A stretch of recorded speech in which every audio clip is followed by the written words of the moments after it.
No need to whine, it's Whinypaluza. Have some wine and join us on the Whinypaluza podcast with Rebecca Greene. Welcome to the Whinypaluza podcast. I'm your host, Rebecca Greene.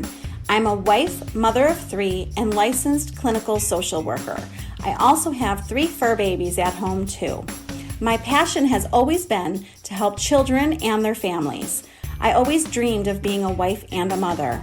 Parents are always learning through their struggles, failures, and successes and joys. I am no stranger to this wild ride of parenting, and I know behind every great parent lies a team of supportive friends and family. I want to be part of your support system. I want you to know that you are not alone.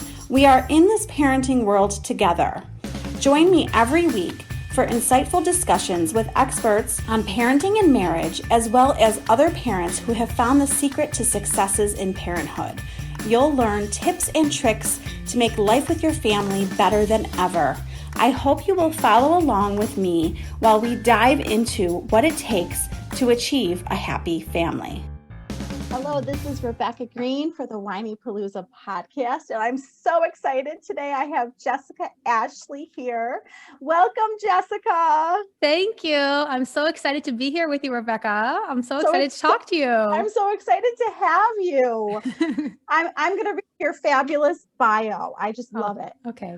When we are the best version of ourselves as women and our happiest, calmest, most fulfilled selves, it only makes us stronger mothers.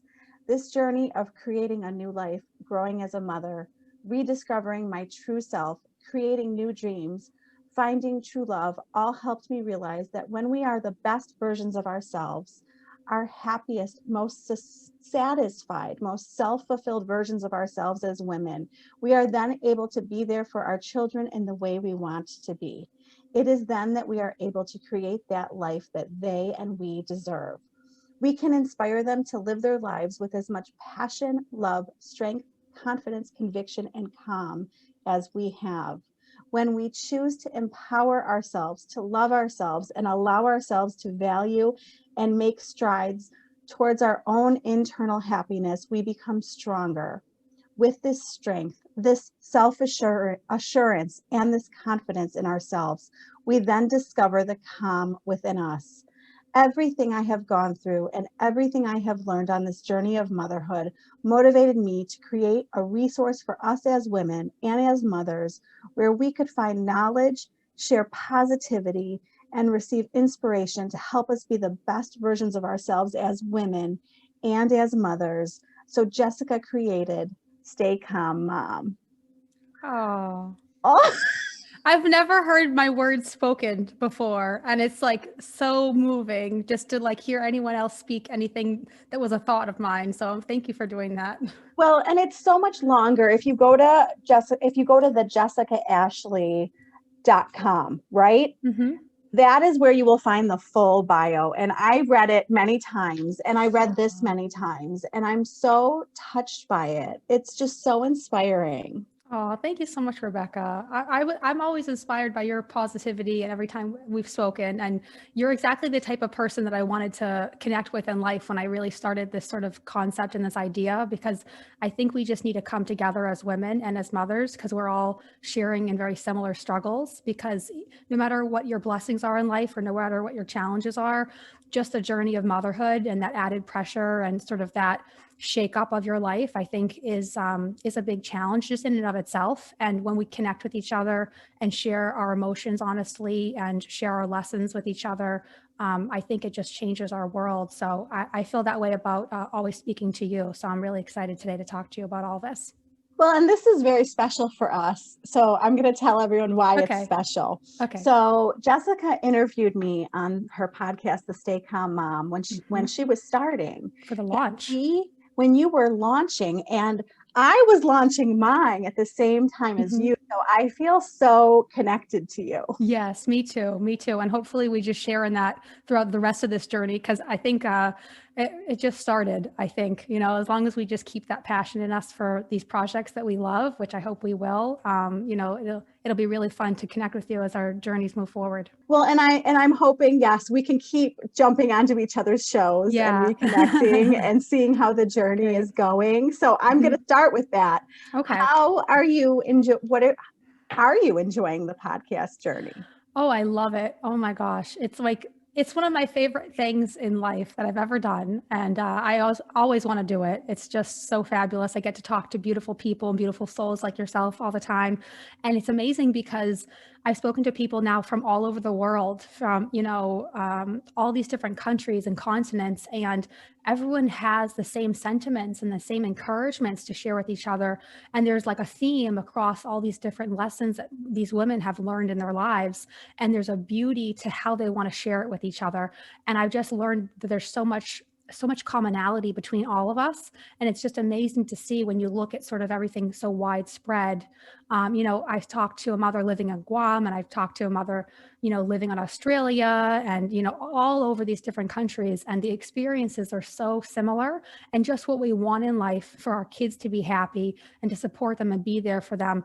There's such a shared commonality. And I think it's a beautiful thing that we're able to have this opportunity to live in this time with the technology that can connect us, that we can really see that the world is in some ways becoming bigger, and then also in some ways becoming smaller. So we're really lucky, I think, to be in this time. So I have also really found it helpful as a mother to speak to all these wonderful women. I've probably recorded about 40 interviews so far, and I'm looking forward to more. And every time I speak to someone, I learn something that helps me deal with my son better, or helps me deal with the relationships in my life better, or just inspires me. And just to see, just the fire that these women have in them to keep going every day, keep trying to better themselves, be there for their families. Just that alone, it always leaves me with something positive to take away from the experience. So I feel really fortunate and lucky to be in this position to have the show.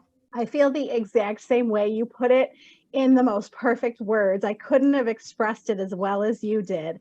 And what I love the most is that I talk to all of you, and then I find that I'm happier and I'm bringing lessons into my parenthood, like you said. Mm-hmm. So it's almost like a therapy for me. It's my own therapy. Yes, I feel like that. I feel like it's a therapy, I'm just free therapy for me. It's our free therapy for the day. Mom therapy. We should start momtherapy.com. I think that's such a great idea. You came up with such a brilliant title.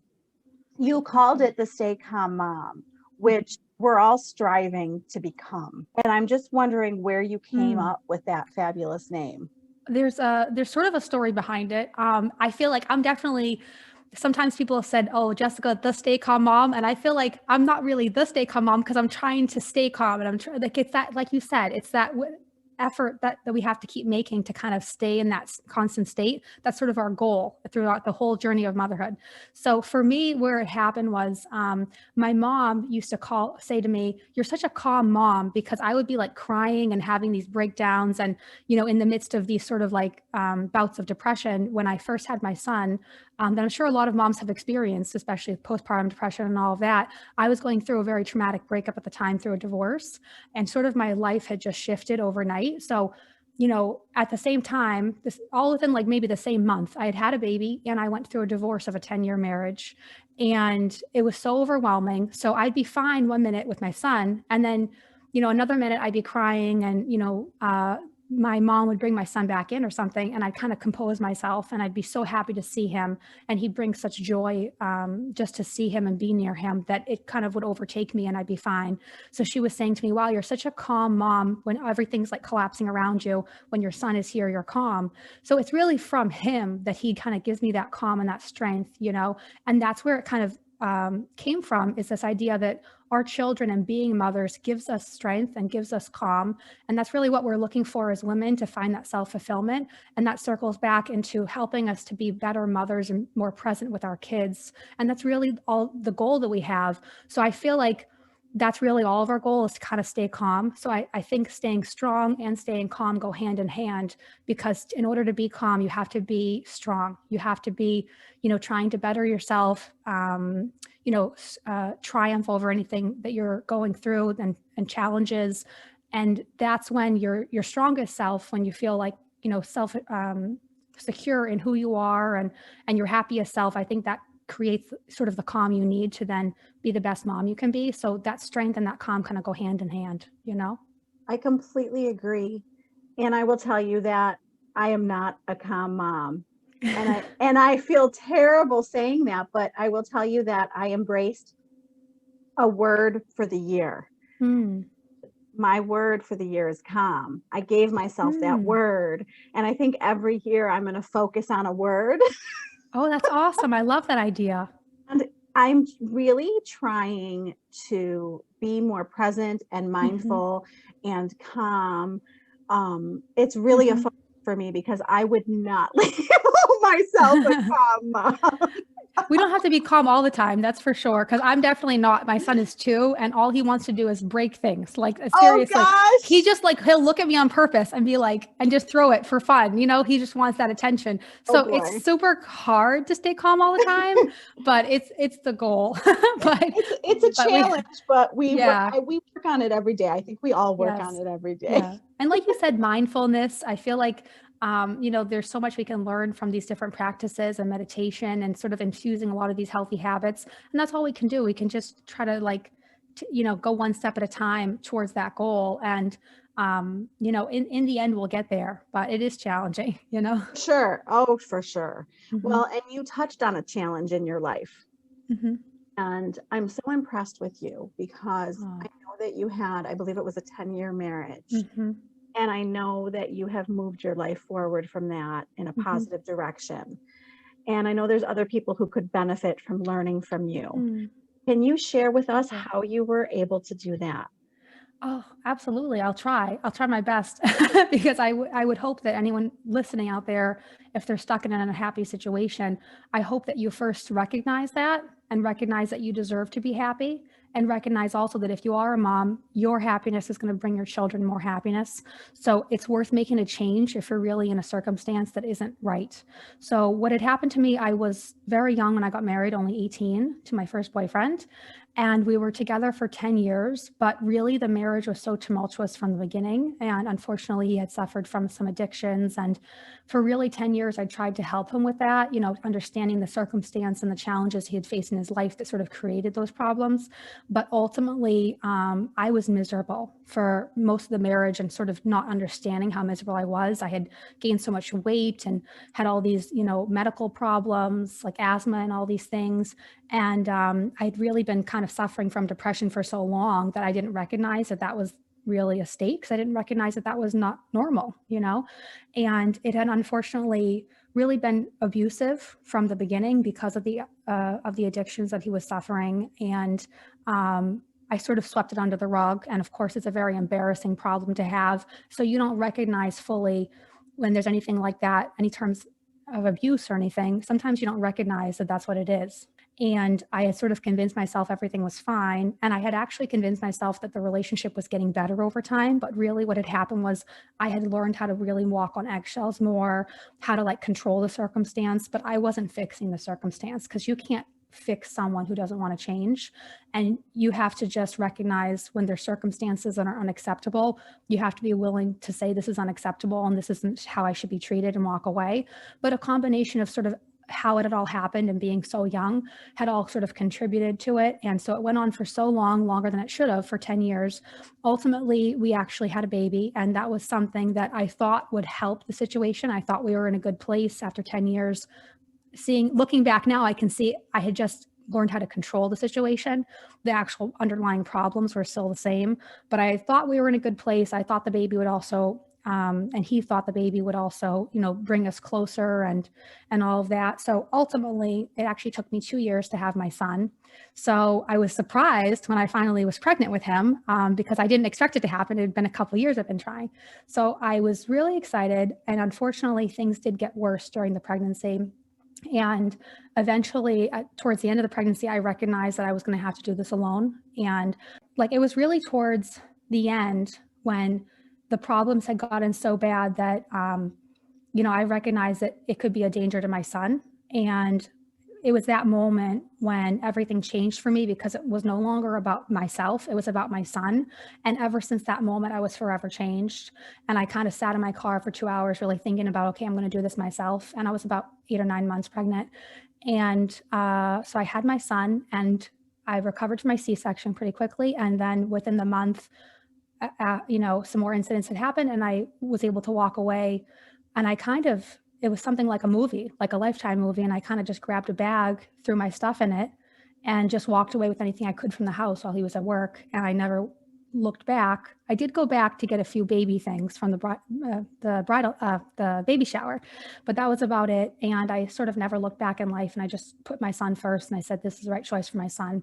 I started sort of a new life 2 years ago when this happened. It really felt like I started a completely new life. And in a way, it was like I became a new person, but in a way, it was also like I became the old person I used to be. It felt like there was like an 18-year-old version of myself that had stopped being Jessica for so long, going through that 10-year relationship. And when I left, and I just kind of picked back up on being who I truly was. And so that really felt really freeing. And there's a song that I was listening to at the time called Miss Me More, where it's about a woman who is in an abusive relationship or a controlling relationship.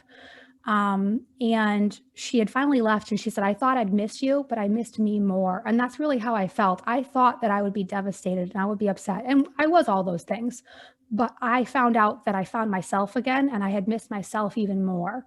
So if you're out there listening and that circumstance resonates with you in any way, and it doesn't even have to be in an abusive way, but if that's you and you don't feel like you're yourself, or you're maybe in a controlling situation, or you're in a situation that's just not right for you, recognize that the fallout might not be as bad as what you think, because your own happiness is really worth something. You have to put more value on that.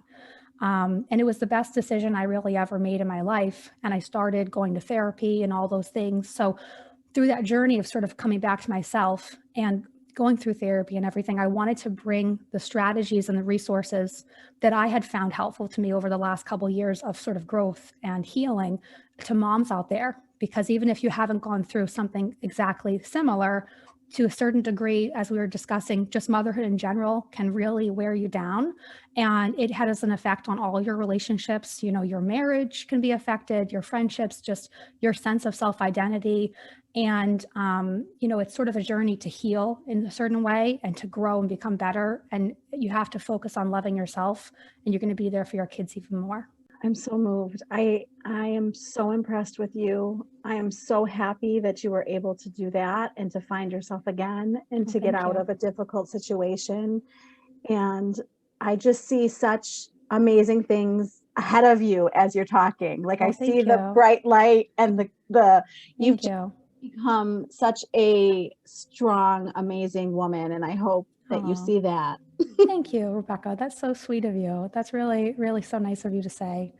And I don't get a chance to really talk about this too much, because on the show, I try to talk with the guests. And so I have rarely used the word abuse. And I've kind of talked about my journey in terms of sort of an overview. So I've never had this real chance to kind of dive in. And something someone said to me early on in starting the show was, I didn't want to use the word abuse, and I wanted to find a way to kind of glide over it. And they said to me, look at what's happened this year during the pandemic. Abuse rates and domestic violence were up, I think maybe 58% when I had that conversation.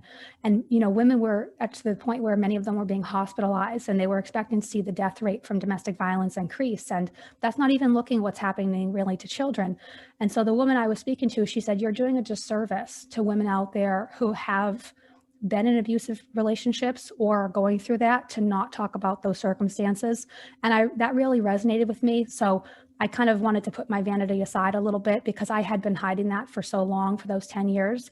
And I think there's also, for me, I'm not sure how other women feel, but there's a feeling of, your abuse is not that bad. Like I was never hospitalized. So I felt like, well, I wasn't being abused. There were times when police got called. But in my mind, I was like, well, I wasn't being abused. I wasn't in the hospital or anything. Or people go through verbal abuse or mental abuse or being controlled. And I think there's this feeling of like, you don't feel like you deserve to say that about yourself. You know, you don't want to victimize yourself. So that's how I felt for a long time. But once I recognized that all of those things, mental abuse and verbal abuse and physical abuse, all of which I've experienced, all of those things are abuse. And so, you know, you deserve to be in a relationship that has none of those components and that you feel safe in, even if it's just mentally. And I think that's something that we don't really teach our kids necessarily. You know, it's something that was never really discussed, was the standard of how you deserve to be treated, even in school, things like that. So it's something that you can only really learn by going through it. And I've witnessed a lot of friends and other women go through abuse, and they've sort of experienced a lot of the same things I have. And you don't really know until you learn from it firsthand. So I think it is something that it's more important that we talk about. So thanks for giving me the opportunity to do that, because I haven't really gone deep into it before. Well, and I know it's not an easy thing to talk about, so I really appreciate you sharing with us. And I know that there's people listening who will be helped by that. And I know that you and I set out on this journey to do our podcast to help people. Yes. And I know that you're doing that every step of Thank the you. way, through your podcast and through sharing with me. And I really appreciate it. Oh, thank you. Thank you. And you bring up such a good point, because it applies to our children too. Our children need to feel safe. Mm-hmm. And, you know, I was mad at Lily yesterday, and she was like, I'm scared. And I'm like, why are you scared? And she's like, because you're angry. Wow. And I'm like, well, here's the deal. I want you to know that everything is okay. Mm-hmm. If I touch you, it will only be to hug you. If I it will only be to kiss you. And I'm like, you are safe, and we will calm down together. And at that moment, I was like, you know, I have to be aware of the fact that when we get angry as parents, you know, Seth had yelled at her, and he had no idea that she was like so upset. He didn't know, you know, she does things. Yes. Sometimes we yell.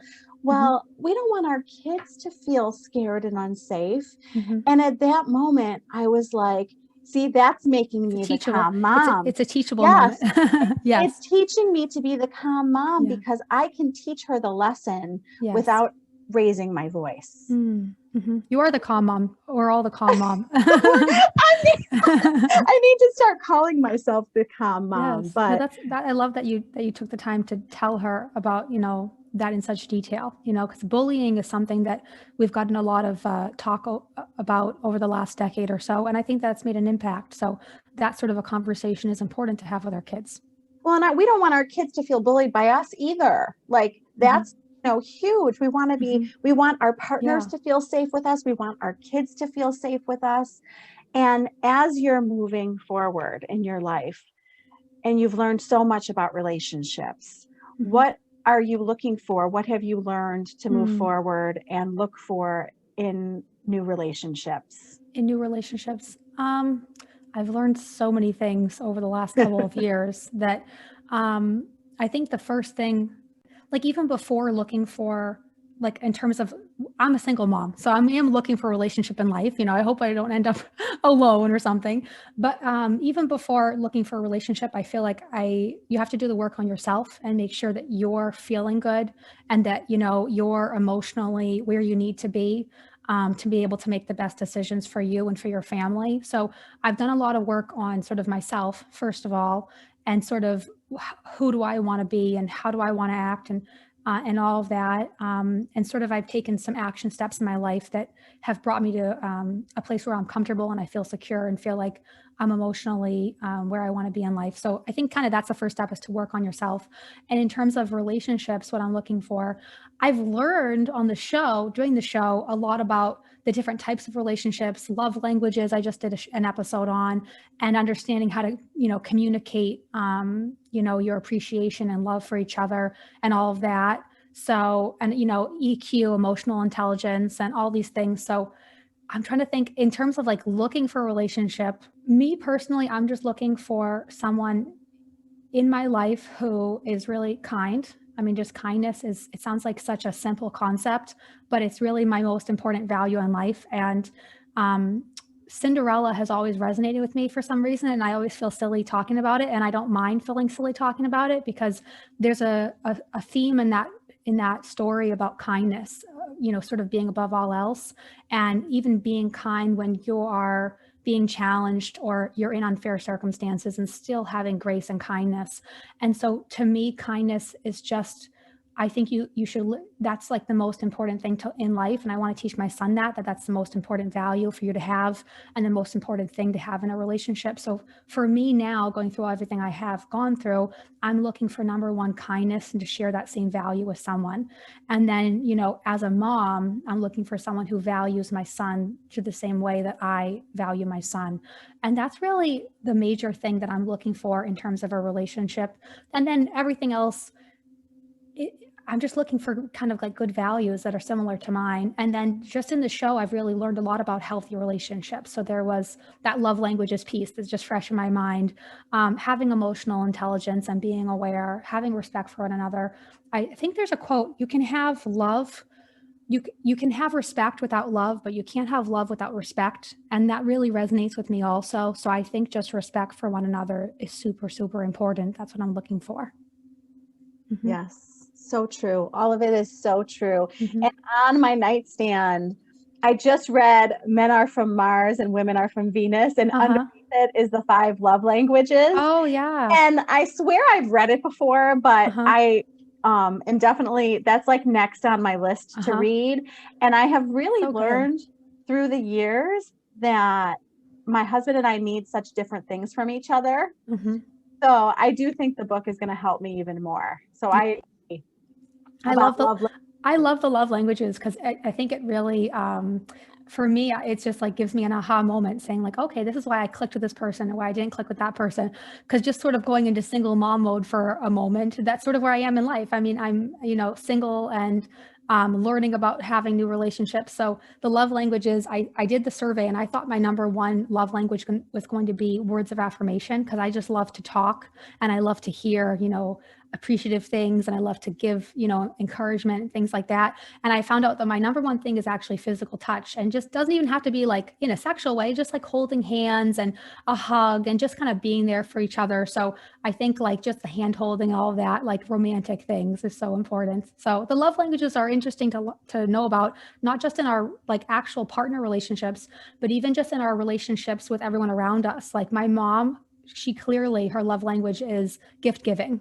She really doesn't feel like she's expressing her love for her grandchildren in the way she wants to, unless she's able to sort of shower them with gifts. And it's something that, like, just understanding that makes me be able to communicate better with her and, give her that appreciation for when she does that. So even our kids, I think our kids are sort of at a stage in their life where quality time is one of the 5 love languages.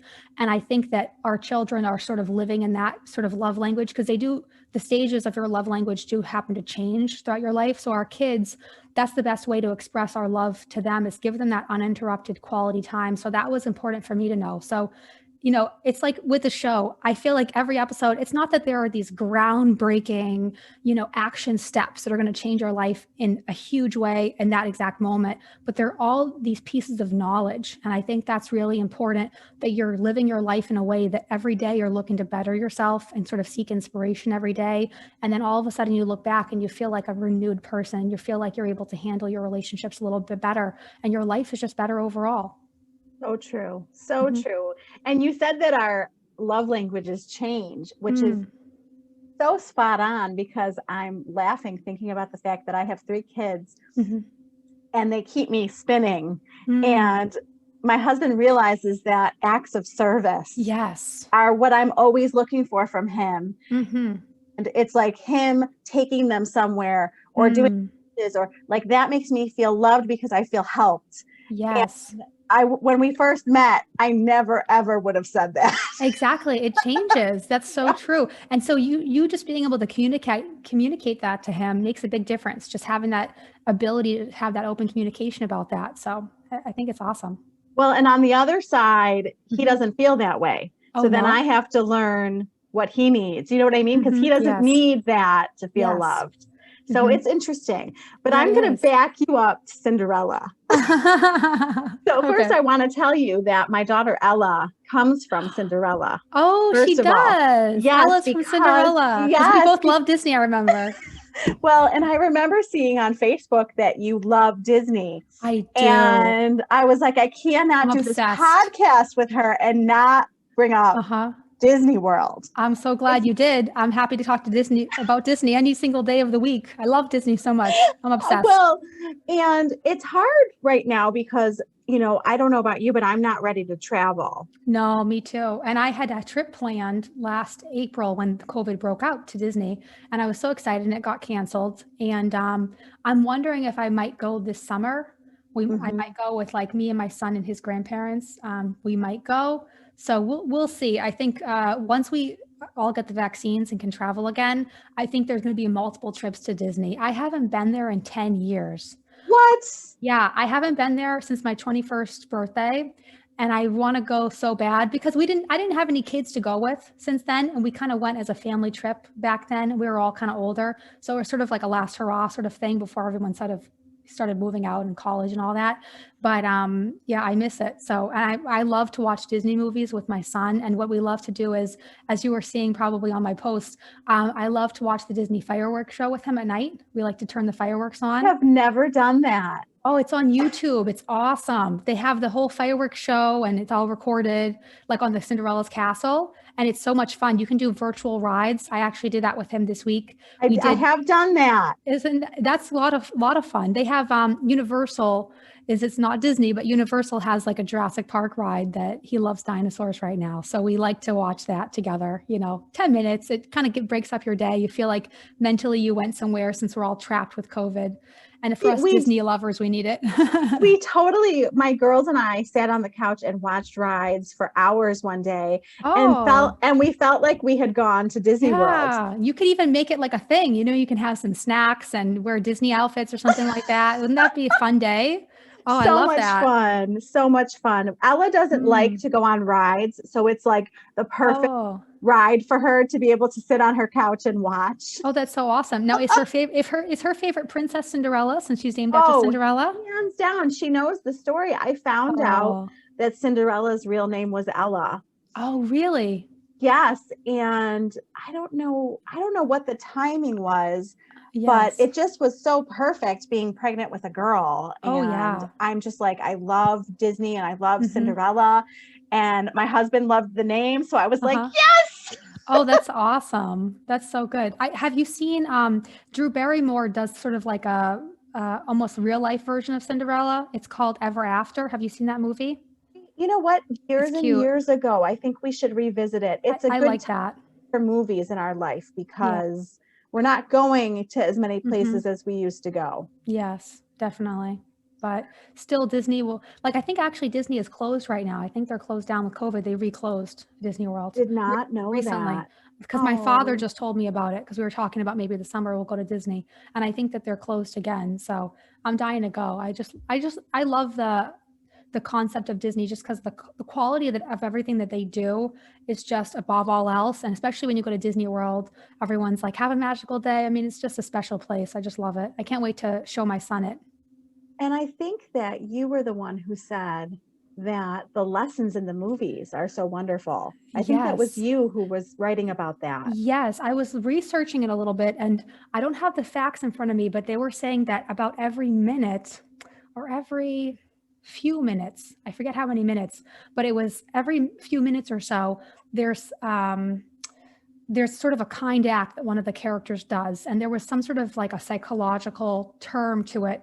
And maybe it was a pro-social act or something like that. I forget what the psychological term is to it, but it's those small little actions about being kind to one another that they were saying the rate that occurs within Disney films is so much higher than other shows out there when they were studying them. So I think there's so many kind lessons that are just kind of like, jam-packed into everything Disney, just because that's really the theme of it. And so it's something that they've really researched, and it's just, they're kind. I mean, it's controversial because, Disney through the years has been a reflection of society. So there's been different things. And different stereotypes and things like that that have come up. But I think that's, true of everything. And when you look at it and all those sort of pro-social behaviors that you're encouraging your kids to have, and talking kind to one another is a big one. I think that's why maybe we love it so much. 100%. You always walk away feeling good. You always walk away with like a warm feeling. Yeah. At least I do. Yeah, and it's something to bond over. Like my family, we actually drove to Disney World a few times from Boston. So it was like a 24-hour drive. Oh my gosh. So, and we did it multiple times, actually, like a few times. So that's really just the memories that you have from all those sort of activities. That's what you walk away with from your childhood. They say that really 15 minutes a day with your child is what they will remember as quality time from you. It doesn't, obviously it's good to be more, but necessarily doesn't have to be more if you're really spending that uninterrupted quality time with them, because they'll walk away feeling like my mom or my dad really spent a lot of time with me and, focused on me and all of that. So it's really interesting that we can have that big of an impact. So those kind of family bonding moments, like you were saying, watching the rides with Ella and everything, that's all that really our kids want from us, That's good to know, because we played a couple board games yesterday and I was like, patting myself on the back because I even got my 14-year-old to play with us. Oh, nice. That's hard to do. We played a couple games and I was having so much fun. I didn't time it or anything, but they were like, okay, that was fun. Bye. And I was like, hey. Yeah. but that's so good fun to know. It counts as quality time. Yeah. It doesn't have to be all day. And that's something that they will remember. Yeah. Even the bedtime routine for me is what I really focus on a lot. Like I kind of do like an hour of reading with my son, and it turns into reading/play. But at least you kind of, as moms, we have so much guilt, and we're always pulled in a million directions. So no matter how much time we spend with our kids, we're always like, did we look at them enough? Did we respond to them correctly? Like the guilt is out of control. So just to kind of know those facts, like gives you a little bit of peace of mind, So true, which brings me to my next question. Okay. Because you are a single mother, you have multiple businesses, you have multiple things going on in your life. You're so busy. You have a son. How are you balancing it all?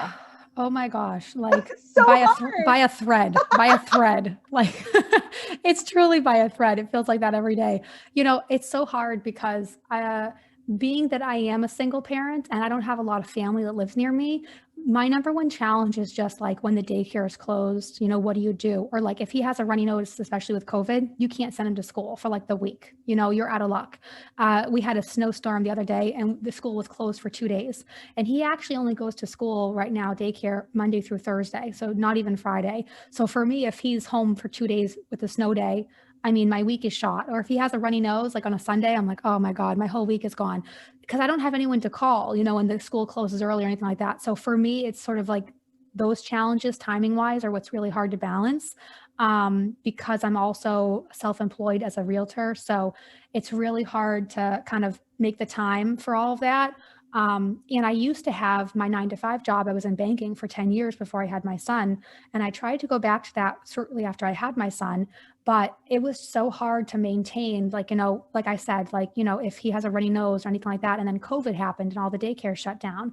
So, all of these factors, I ended up saying, I'm going to make a jump and a dive into being self-employed, because I've always wanted to be self-employed. And I had in mind that real estate would be the way I would do it for a few years before I had him. So I said, now with COVID, it's time to take a plunge and sort of lose the safety net, unfortunately, of that stable salaried income. But it's something that I know that long-term will allow me to be there for my son in the way I'm looking to be.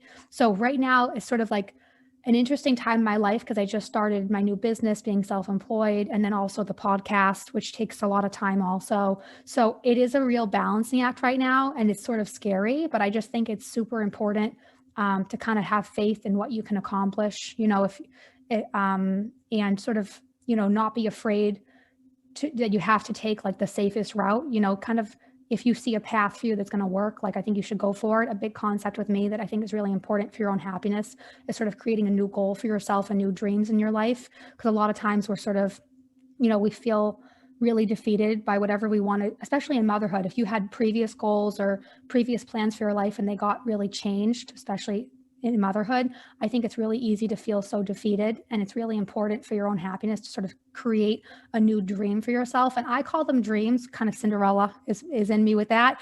But they're goals, but it's, you want to create a goal for yourself that's so big that I think you're afraid to talk to people about it, because you want it to be something that really means something to you. And so my show is sort of a dream that I want to work on, and I'm still working on it. And then also being self-employed and taking care of my son financially myself with that is a new dream that I have too. So I'm working on it also. So it's a work in progress. So yeah, not feeling guilty, I think, is a big piece of balancing all these things, in terms of how do you overcome the balancing act. And then also, I think you need to really turn to people who love you because they want to be there for you. And I think it's really hard for us to ask for help. I know I have been really independent my whole life, so it's been very hard for me to really ask for help, but there are a lot of people out there who really love you more than you realize. And if you need help balancing everything, I think you need to turn to people who love you because they want to be there for you, and it's going to make them feel good to be there for you. So I think that that's really important in balancing all these things. Such good advice. I think that we get stuck in that trap of thinking we need to do it all. Yes. And I think that's when we start to sink. Yes. And I love your advice to not feel guilty. That we will feel like we are balancing life better if we take the guilt away. Yes. Such good advice. We do. We need to take that guilt away. There was a woman who was really inspiring that I spoke to, and we were discussing to, instead of spreading guilt, to spread grace and spread, positivity and connection within each other, within sort of the mothering community, instead of spreading guilt amongst each other, to sort of spread grace and kindness amongst each other. And she had started a charity to help feed women during the pandemic and families. So I thought that was really inspiring, that we can really turn that around. And I think we have done a really great job this past year of turning that around, because I think when COVID happened, I saw so much inspiration in the way that mothers helped one another, because as a single mom, when COVID first happened, I thought, how am I going to go to the grocery store? Because I don't have anyone to watch my son while I need to go inside. And it wasn't just me that went through that. A lot of moms sort of went through that. And I saw online mothers coming together saying, we're going to form a team. I'll go in, we'll meet up because we're neighbors. We'll meet up. You watch the kids in the car. I'll go in, then we'll do that. We'll do a flip. And I just saw like this great connection between moms. Like that woman who I'd spoken to had started a charity to help feed families. There was a real, like, in our time of need, I feel like it brought out the best in us in terms of a mothering community. I saw us be there for one another. I saw a lot of posts online. This is before I started the show, and it inspired me to start the show. I saw a lot of women posting like they just feel like they can't take it anymore. They've been stuck in the house. The pandemic had just happened. They're overwhelmed. Their partner's not helping them. They have 3 kids at home. They're crying all day. And every woman was just like jumping up to give them encouragement and say, you can call me if you need a friend. Let's have, a virtual cup of coffee. You can do it. Here's some inspirational quotes. Like, we were all there for each other, I think, when we needed it. So I think that it's been a lot of lessons learned over the past year or so. I feel like that'll stay with us as a society as we go forward. So true. 100%. I have learned that, one of my things is, and I'm not, men and their businesses are important too. I'm not putting that aside. I just want to focus on women. Yes. And the fact that I'm seeing women put out their businesses, all over Instagram and all over Facebook. And I'm like, yes. And I want us all to succeed. And I want us to all have our businesses booming. And I just see the female support all over media, and I've been loving it with you. So yes, you're right. And I think Forbes actually was doing a survey, and I don't have the facts in front of me either for this, but I want to say it was maybe a third of women they were surveying were planning a huge career shift post-pandemic or starting their own business. There's been a huge influx of women starting businesses because we've really been shaken up, and we've found out that, even though it is 2021, a lot of the family responsibility and child rearing, falls to us when sort of, for lack of a better word, shit hits the fan, Yes.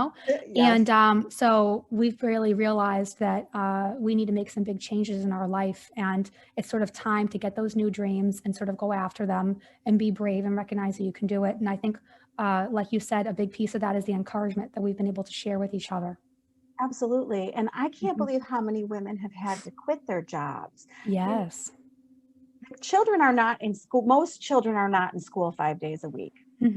I shouldn't say that for everywhere, but I can say that for where I live, Mm-hmm. children are home part-time. Mm-hmm. It's really fallen mostly on the women. Mm-hmm. And a lot of them have had to either quit their jobs or change their jobs, like you said. Yes.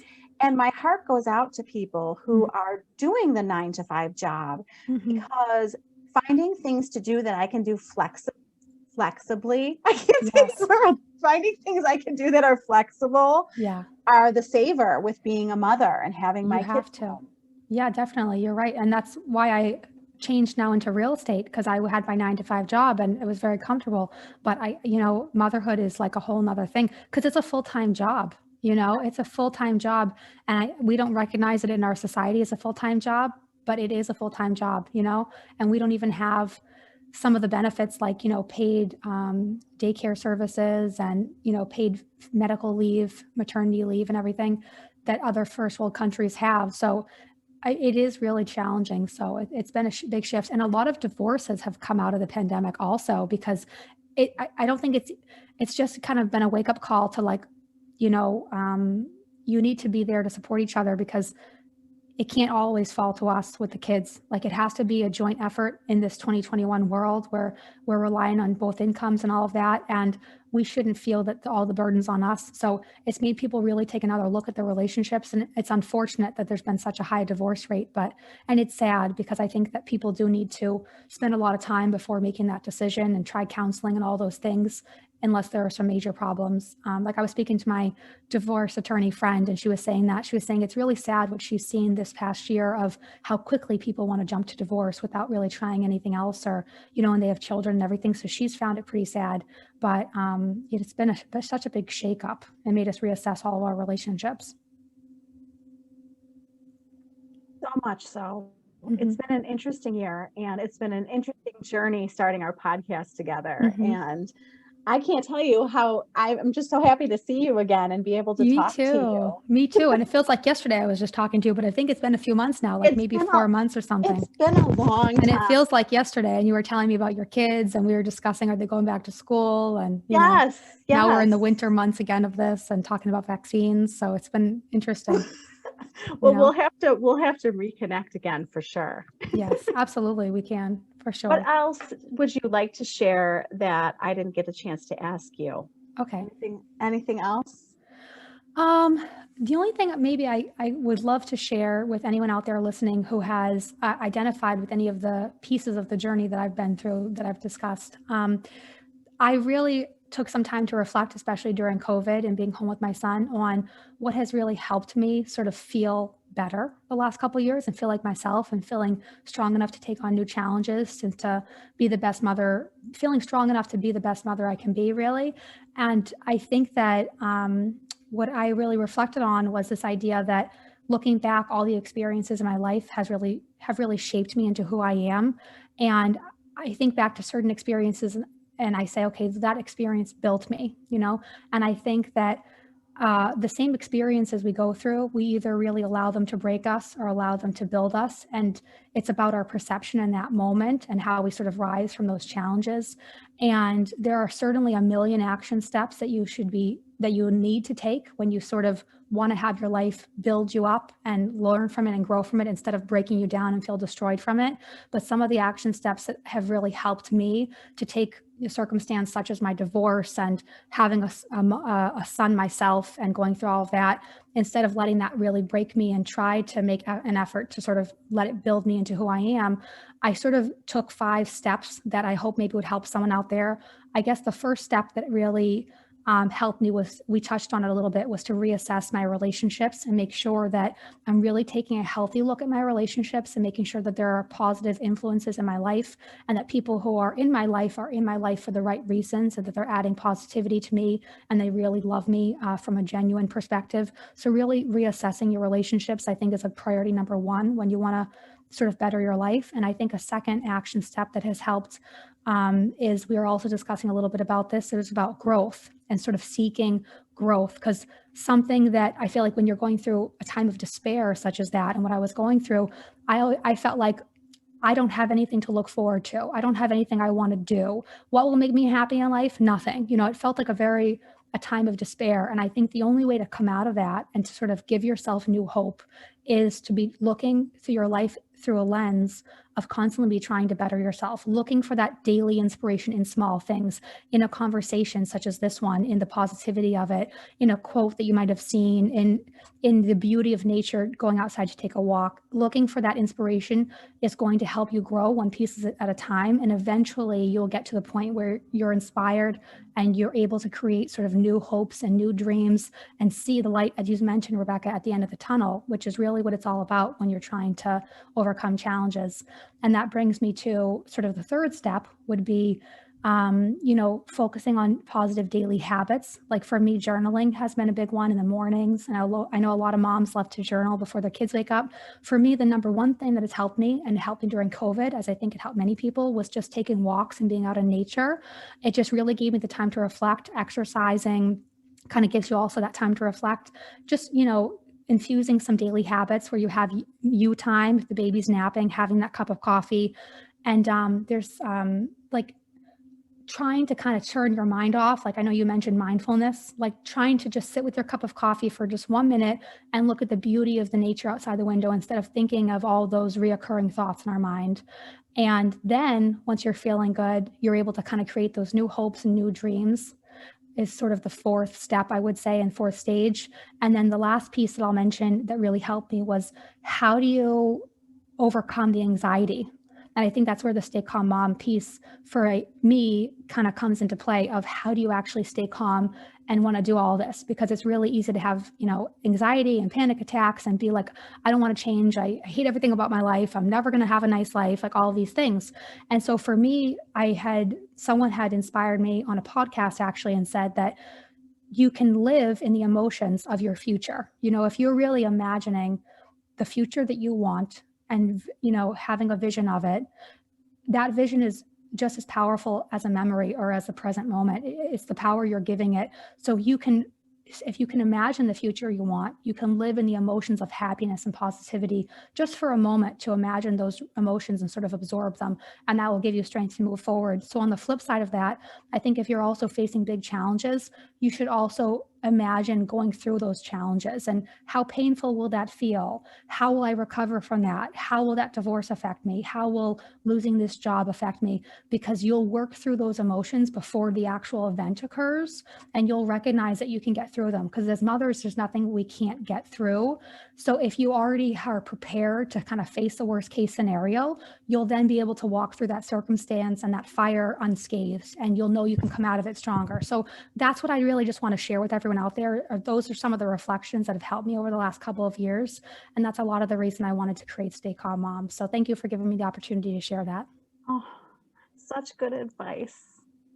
I'm motivated to go have a fabulous day. Well, thank you. Thanks for letting me talk so much too. I'm a chatter. I love listening to you. Can you tell everyone where to go find you? Yes, absolutely. So you can find me as jessicaashley.staycalmmom on Instagram. I'm also on LinkedIn and Facebook as Jessica Ashley, Stay Calm Mom. You can also find me on YouTube, and you can find more information on thejessicaashley.com. And my show, the Stay Calm Mom podcast, if you search Stay Calm Mom on Spotify or Apple Podcast or Amazon, anywhere you listen to your podcasts, I hope that you enjoy listening and following the show there. I love listening to your podcast, and it helps me to stay calm. So you are achieving your goal. Thank you so much, Rebecca. It's been such a pleasure. Thank you so much for taking time out of your busy, busy life to be here with me. I really appreciate it. Anytime. I enjoyed speaking to you so much. This is Rebecca Greene for the Whinypaluza podcast, reminding everyone to spend every day laughing, learning, and loving. Thank you for tuning in to the Whinypaluza podcast. If you like what you heard, please be sure to subscribe so you never miss an episode. While you are there, leave a review. I love to hear your feedback. Thank you so much for listening. Until next time. This show has been produced by Market Domination, LLC. To discover how you can have your own show completely done for you and turn it into a real published book and become the authority in your marketplace, go to www.marketdominationllc.com/podcast offer.